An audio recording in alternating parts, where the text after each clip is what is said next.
Plastic વેસ્ટનો ઉપયોગ કરીને સરભારથી ઈખર પાલેજનો 14 કિલોમીટરનો રોડ રિસર્વ ફેન્સિંગ કરાશે। 11.41 કરોડના ખર્ચે રોડનું નવીનીકરણ કરવામાં આવશે। આમોદ તાલુકાના સરભાણ ગામે ધારાસભ્યના હસ્તે 11.41 કરોડના ખર્ચે પ્લાસ્ટિક વેસ્ટમાંથી બનતા 14.70 કિલોમીટર સરભાણથી પાલેજ રોડનું ખાતમુહૂર્ત કરવામાં આવ્યું હતું, જેમાં મોટી સંખ્યામાં ગામના સરપંચો, આગેવાનો તેમજ ભાજપના હોદ્દેદારો ઉપસ્થિત રહ્યા હતા।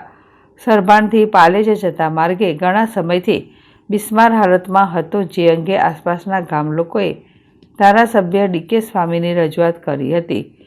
ત્યારે ધારાસભ્ય ડી.કે. સ્વામીએ ગામ લોકોની રજૂઆતને ધ્યાનમાં લઈ સરકારમાં રજૂઆત કરતા રાજ્ય સરકાર દ્વારા સરભાણથી ઈખર પાલેજ સુધીના 14.70 કિલોમીટરના રોડને પ્લાસ્ટિક વેસ્ટનો ઉપયોગ કરી બનાવવાની મંજૂરી આપી હતી, જે અંગે ટેન્ડર મંજૂર થઈ જતાં આજરોજ ધારાસભ્ય ડી.કે. સ્વામીના હસ્તે રોડનું ખાતમુહૂર્ત કરાયું હતું।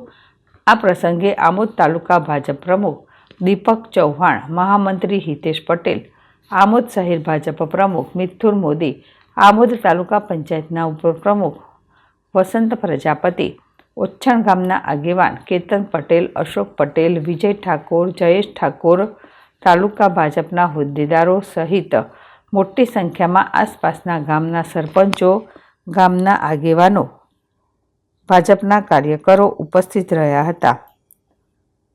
યાકુબ પટેલ, ZSTV ભરૂચ।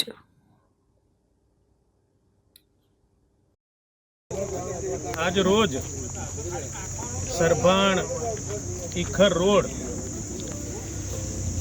નું સરભાણ ખાતે ખાતમુહૂર્ત કરવામાં આવ્યું। ઘણા સમયથી સરકારમાં અમે રજૂઆત કરી। સરકારની અંદર અનેકવાર કહેવામાં આવ્યું કે આ અત્યંત જરૂરી એવો રોડ સરભાણ પાલેજ, જે ઘણા સમયથી ખૂબ જ ખરાબ હાલતમાં છે, તો સરકારે અમારી રજૂઆત સાંભળીને લગભગ 10 થી 12 કરોડ જેટલી રકમનો આ રોડ, એમાંય પ્લાસ્ટિક વેસ્ટમાંથી એક જુદી પ્રક્રિયાથી આ રોડ આજે જ્યારે બનવા જઈ રહ્યો છે, ત્યારે સરભાણ ચોકડી ખાતે આ રોડનું ખાતમુહૂર્ત કરવામાં આવ્યું। આ ખાતમુહૂર્તની અંદર ભારતીય જનતા પાર્ટીના તમામ કાર્યકર્તાઓ ઉત્સાહભેર હાજર રહ્યા। ગામના આગેવાનો, આજુબાજુના ગામના આગેવાનો તેમજ મંડળના પ્રમુખો, પૂર્વ પ્રમુખ, જિલ્લા પંચાયતના સભ્યશ્રીઓ, તાલુકા પંચાયતના સભ્યશ્રીઓ તેમજ ગામના સૌ શ્રેષ્ઠીઓ, ગામના સરપંચો જેવા અનેક કાર્યકર્તાઓ આજે ખાતમુહૂર્તની અંદર હાજર રહી આ સરકાર દ્વારા જે રોડ મંજૂર કરવામાં આવ્યો છે એ પ્રોગ્રામની અંદર હાજર રહ્યા। આજના દિવસે હું માનનીય મુખ્યમંત્રીશ્રીનો હૃદયપૂર્વક ખૂબ ખૂબ આભાર વ્યક્ત કરું છું કે જેઓએ ટૂંક સમયની અંદર અમારી આ રજૂઆતને ધ્યાને લઈ અને આ મંજૂર કરવામાં આવ્યો છે। એ બદલ અમે તમામ જંબુસરના અને આમોદના કાર્યકર્તાઓ, સંગઠનના સૌ કાર્યકર્તાઓ, ચૂંટાયેલી પાંખના સૌ કાર્યકર્તાઓ, સક્રિય સભ્યો અને સરપંચો વતી હું માનનીય મુખ્યમંત્રીશ્રીનું હૃદયપૂર્વક આભાર વ્યક્ત કરું છું।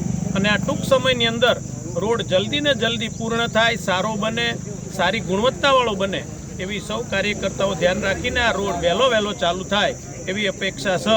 આજના દિવસે જે તમામ કાર્યકર્તાઓ, સૌ આગેવાનો ઉપસ્થિત રહ્યા એ બદલ એમનો પણ હું હૃદયપૂર્વક ખૂબ ખૂબ આભાર વ્યક્ત કરું છું।